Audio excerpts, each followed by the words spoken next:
আসসালামু আলাইকুম রহমতুল্লাহি ওয়া বারাকাতুহু। কুরআনুল কারীম বানান করে রিডিং পড়া আকর্ষণীয় পদ্ধতি 212তম পর্বে আমরা এসে পৌঁছে গেছি। সূরাতুল বাকারা 235 নম্বর আয়াত আজকে আমরা পৌঁছে গেছি। চলুন শুরু করে দিই। আউযু বিল্লাহি মিনাশ শাইতানির রাজীম। বিসমিল্লাহির রাহমানির রহিম। ولا جناح عليكم فيما عرضتم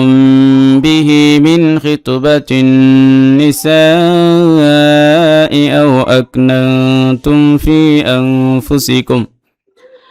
علم الله أنكم ستذكرونهن ولكن لا تواعدوهن سرا إلا أن تقولوا قولا معروفا ولا تعزموا عقدة النكاح حتى يبلغ الكتاب أجله واعلموا أن الله يعلم ما في أنفسكم فاحذروه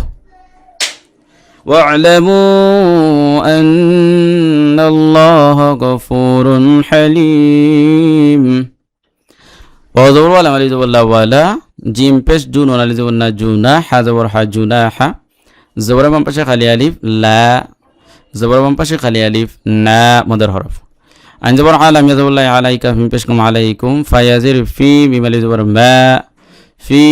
ما এখানেও মদের হরফ হয়েছে। জেরের বাম পাশে জজম ওয়ালা ইয়া মদের হরফ একালিফ টান, জবরের বাম পাশে খালি আলিফ মদের হরফ একালিফ টান। আর রতুম এখানে মিম সাকিনের পরে বা আসছে ফায়ে শাফাবি হয়েছে, একালিফ গুণনা করতে হবে। আর রতুম বাজের বি হা খারাজের হি বি হি খারাজ বর খারাজের উল্টা চলে একালিফ টান। মিম নুজের মিন খা তাজের খিত মিন খিত, এখানে নুন সাকিনের পরে খা আসছে এজহার হয়েছে, স্পষ্ট করে গুণনা ছাড়া পড়তে হবে।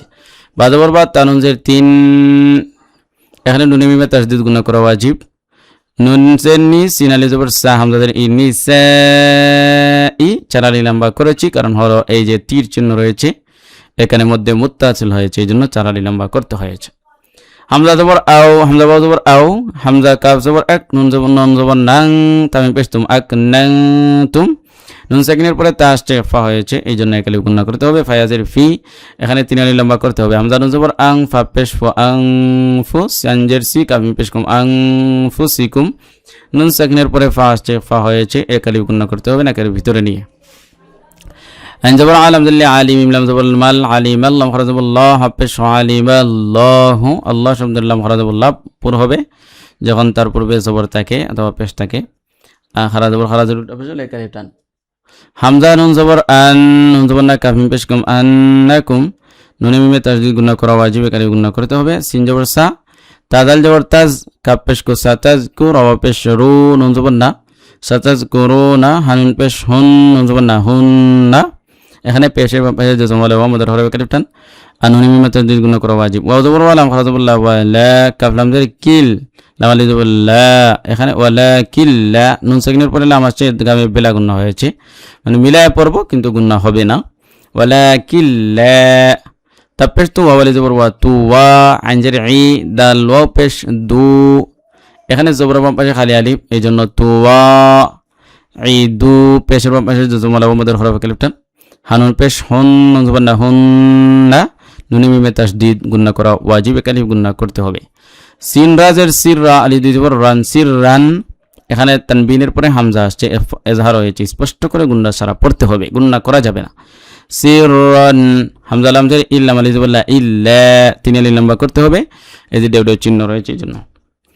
হামজা নুন জবর আং, তা জবর তা, কাফ ওয়া পেশ কু লাম ওয়া পেশ লু তাকুলু, এখানে নুন সাকিনের পরে তা আসছে ফা হয়েছে, এই জন্য একালিফ গুণনা করতে হবে। পেশের বাম পাশে জজম ওয়ালা ওয়া মদের হরফ, পেশের বাম পাশে জজম ওয়ালা ওয়া মদের হরফ, এই জন্য একালিফ করে টান দিতে হবে। আং তাকুলু, কাফ ওয়া জবর কাউ, লাম মিম দুই জবর লাম, কাউলাম মিমে নুনে মিমে তাসদীদ গুণনা করা ওয়াজিব, একালিফ গুণনা করতে হবে। মিম আইন জবর মা, রাওয়া পেশ রু, ফা আলি দুই জবর ফান মারুফান, এখানে পেশের বাম পাশে জজম ওয়ালা ওয়া মদের হরফ একালিফ টান। আর এখানে দুই তানবিনের উপর আমরা ওয়াকফ করতেছি, দুই জবরের উপর একালিফ টান দিয়ে করব, মানে ফা এরকম। ওয়াজবর ওয়ালা মালি জবর লা ওয়ালা জবর বাম পাশে খালি আলিফ মদের হরফে কালিফ টান তা আইন জবর তা জা জা জি তা জি মিম ওয়াও পেশ মু পেশের বাম পাশে জজম ওয়ালা ওয়াও মদের হরফে কালিফ টান আইন কফ পেশ অক দাল জবর দা তা নুন জবর তেন নুন জের নি এখানে নুনে মিম তাসদীদ গুণা করা ওয়াজিব কালিফ গুণা করতে হবে কাফ আলিফ জবর কা হাদের হি কা হি এখানে জবর বাম পাশে খালি আলিফ মদের হরফে কালিফ টান হাত্তা জবর হাত্তা হলা জবর তা হাত্তা ইয়াবলুগাল কিতাবু আজালাহ ওয়াও আইন জবর ওয়া আলাম জবর লা ওয়া আলাম ওয়া পেশ মু এখানে তিন আলিফ লম্বা করতে হবে ডেউ ডেউ চিহ্ন রয়েছে এইজন্য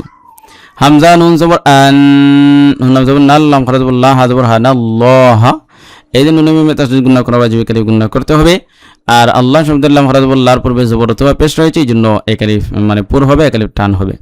ইয়া আইন জবর ইয়া আলাম জবর লা ইয়া আলাম মিম পেশ মু ইয়া আলামু মিমালি জবর মা ফায়াজির ফি মা ফি এখানে জবর বাম পাশে খালি আলিফ মদের হরফে কালিফ টান ফায়াজির ফি এখানে জের বাম পাশে জজম ওয়ালা ইয়া মদের হরফে কালিফ টান কিন্তু এই যে ডেউ ডেউ চিহ্ন রয়েছে এইজন্য এই মোটটাকে তিন আলিফ লম্বা করতে হবে এটাকে মধ্যে মুনফাসিল বলে হামজা নুন জবর আং ফা পেশ ফু সিনজের সি কাফ মিম পেশ কুম আং ফুসিকুম এখানে নুন সাকিনের পরে ফা আসছে ফা হয়েছে এইজন্য এই কালিফ গুণনা করতে হবে ফা হা জবর ফাহ জা জবর জা ফাহ জা র পেশ রু হা পেশ ফাহ জা রুহ এখানে পেশের পাশে জজম ওয়ালা ওয়া মদের হরফে কালিফ টান আর মদের হরফের পরে রোগ করে আমরা ওয়াকফ করব হাতে এইজন্য এই মোটটাকে তিন আলিফ লম্বা করতে হবে মানে ফাহজারুহ ওয়া আইন জবর ওয়া আলাম জবর লা ওয়া আলাম মিম পেশ মু ওয়া আলামু আন্নাল্লাহ এটার মতো ঠিক আছে এটার বানান করতেছি না গাইন জবর গা ফা পেশ ফু গাফুর আল দুই পেশ রুন গাফুরুন এখানে পেশের বাম পাশে জজম ওয়ালা ওয়া মদের হরফে কালিফ টান আর তানবিনের পরে হা আছে ইজহার হয়েছে স্পষ্ট করে গুণনা ছাড়া পড়তে হবে হা জবর হালাম ইয়াজিল্লি হালিম দুই পেশ মুন হালিমুন জের বাম পাশে জজম ওয়ালা ইয়া মদের হরফে কালিফ টান কিন্তু এই মদের হরফের পরে রোগ করে আমরা ওয়াকফ করব এইজন্য এই মোটটাকে তিন আলিফ লম্বা করব মধ্যে আরিজ বলে এটাকে ওকে আশা করছি আপনারা বুঝতেই পেরেছেন আমি একবার তেলাওয়াত করে দিচ্ছি বিসমিল্লাহির রহমানির রহিম ওয়ালা জুনাহা আলাইকুম ফীমা আররাদতুম বিহি মিন খিতবাতিন নিসাই আও আকনাতুম ফি আনফুসিকুম علم الله أنكم ستذكرونهن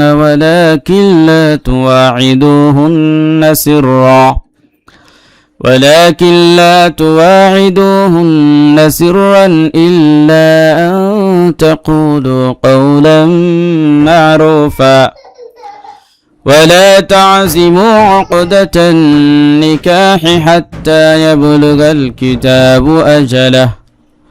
واعلموا أن الله يعلم ما في أنفسكم فاحذروه واعلموا أن الله غفور حليم صدق الله العظيم তো প্রিয় দর্শক আজকে ভিডিওটি এখানে শেষ করছি আসসালামু আলাইকুম ওয়া রাহমাতুল্লাহি ওয়া বারাকাতুহু